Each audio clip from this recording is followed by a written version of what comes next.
Hey guys, Muncheez here. Welcome to another ZZZ video, and in this video I'm going to be going over the last boss of the Withering Garden, Hollow Zero. So this is with all the handicaps. This is Ether Activity level 11, I believe. It has all of them applied. So the Ether Activity 11 is pretty rough to get through, and then when you get all the way to the end, hoping you didn't break your run doing something silly like I've done countless times, the first thing I want to go over before getting into the actual fight itself is you are going to want to get as many of these Resoniums as you can. So as you're going through, I highly recommend focusing on two. In my run, I specifically focused on the critical and the freeze Resonium. So once you get every 4 Resonium that you collect, you'll be able to get like a fusion, and you'll get like a special effect for that card set. So critical, for example, will give you lightweight buttstock and high explosive grenade. So you get different effects. The same thing goes with freeze. So as you are going through here, make sure you focus on 2 of these. There are various different options. My preferred ones is, the first one is the damage that amps your team. So in my case, I was using an ice team, so I focused on freeze anomalies. And if you want to, you can do either the dodge, critical, or even the shield Resoniums. Shield is good to have like a few of them in there for the simple fact that having a shield is very, very helpful in here. Especially the ones where, like, if you do an EX attack or something like that, you will get a shield. And this guards you from potentially fatal damage or keeping you from taking damage at all. And the same goes for like the energy Resonium. There is an energy Resonium that increases the amount of damage your ultimates do. So that one is also highly favorable if you can get in there. But for the most part, focus on 2, and then everything else you get from there is kind of like a bonus add-on. The same thing goes for the Trust Resonium. So you get these for going to rest spots, and then there will be like a triggered event. You unlock these by doing trust events with the characters and reaching a certain level of trust.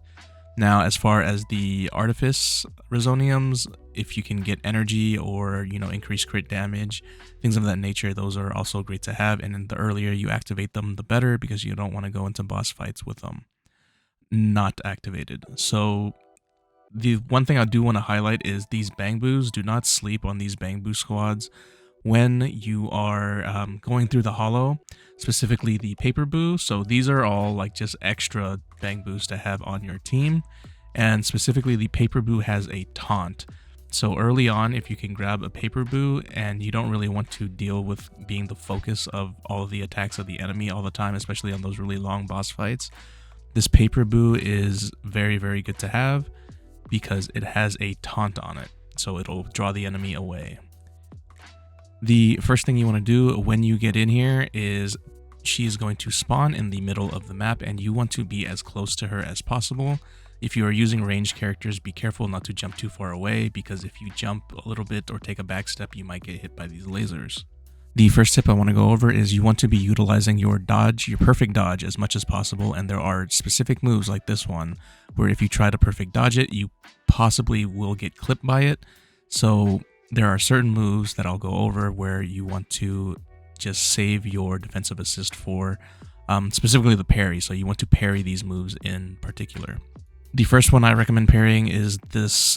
She does like this gust of wind, and she'll do like this large circular motion. So when this comes out, there's like a little delay on the parry, so don't do it right when you see the animation. Wait for the large shine. And after she does this, she's going to open like a huge gap between you two. So just make sure you are getting ready to close the distance between you and the boss when this move comes out after you have parried.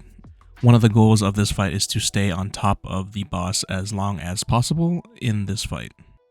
The other move I kind of want to highlight is the one where the boss will cross her arms and she'll start doing like a continuous like whirlwind attack. So depending on how close you are to the boss and if you're close to a wall or not, it'll determine how many times you actually like smack the boss and counter the boss's attacks. If you find yourself freed at any point after a counter attack, so as with Ellen, after you hit the parry, you can go in and actually hit the boss a few times before the animation ends. But what you're going to want to do is make sure after these iframes end to dodge out of the whirlwind as to not get clipped by it at the end of the attack. It is worth mentioning that if you do mess this up and you do get clipped, make sure you dodge away from the direction that the boss is heading. Now, as far as all the other moves, you just want a perfect dodge and make sure to save your parries for those moves that I had mentioned earlier. The large winds of gust coming down, there's very easily perfect dodgeable. Another thing I want to point out is if the tail ever glows, and you kind of have to keep an eye on it because she's higher than you off the ground, if you ever see the flower on her back start to glow, you want to get out because what she's going to end up doing is releasing like a large AoE under her, and you don't want to get hit by that.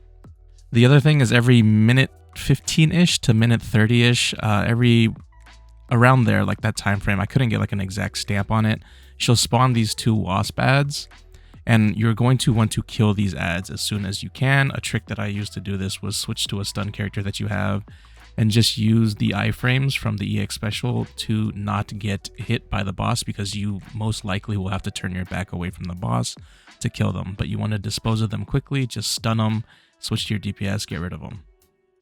So after about the first 15 to 20-ish% of the health is taken out, she'll enter like the first mechanic, and make sure you dump your decibels before this happens, because when she does this, regardless of where you're at, it drains all of your decibel meter entirely. So what you want to do is continuously run towards these walls. You can spam dodge. I could never find the timing of that, but you want to stand as close to the wall as possible. I just kept running towards it and spamming dodge just to see if I could dodge the damage. I could not find the timing for it, and I would always get hit by that last blast, but if you are next to the wall, that last blast usually does less damage. Now from here on out, all the way about to when the boss has about 20 to 25% health left, it's just like a rinse repeat. Just stay on top of the boss, perfect dodge the moves that are easily perfect dodgeable, and then just counter the moves that are better to be countered. And those were the 2 moves that I had mentioned earlier, the one where she goes around in a really large circle, and the one where she charges up and crosses her arms and just starts whirlwinding for about 5 seconds. Those 2 moves, you want to make sure that you parry them. You do not want to try and dodge counter those. The other move to be wary of is when she does like a front flip into the air, and she'll like kind of do like an explosion underneath of her. So she'll do this front flip, and basically what you want to do is get out from underneath the boss, put a little bit of distance between you and the boss, and your goal is to kind of group these projectiles up as best as possible, as to where you can just kind of dodge through them, and usually 2 dodges will do the trick and I'll let you go straight through them. Now, the 4 main animations you want to watch out for are these. So you want to keep an eye on her arms. So one of the big ones, when she crosses her arms, you're going to want to parry this. So this is the first one that you really want to parry and save your parries for, as well as the move where she'll dash and try to do like a large circle and opens up a large space between you and the boss. So these 2 moves in specific, you want to parry, and the other 2 moves you want to make sure you always just dodge counter are the first one where she does this vacuum and she'll get ready to do she'll flap her wings and then she'll get like a gust under her. So when this shows up, make sure you perfect dodge it, then just go in for the counter. The other one to watch out for is when she does the left-right. So you have to keep a very close eye on the wings. When the flash comes out, just make sure you perfect dodge these as to not waste your parries for these moves. And keep them for the first 2 mentioned prior to these 2. Now, once you've rinsed and repeated this and gotten her down to roughly 20-25% health, she'll go to the middle once again. And this part is very, very dangerous, so you want to save up some EX special meter and anything that'll keep you invulnerable. So she'll do like these really erratic projectiles and spawn tentacles on the ground. So try and kill these tentacles as fast as possible, and utilizing the characters that you have that have iframes during EX specials, and basically just go through here, kill as many tentacles as you can while avoiding these very, very erratic missiles. This is where having shields and things of that nature to negate some of this damage. So kill as many tentacles as you can. If you get hit by these while you're fighting the boss, it will hurt.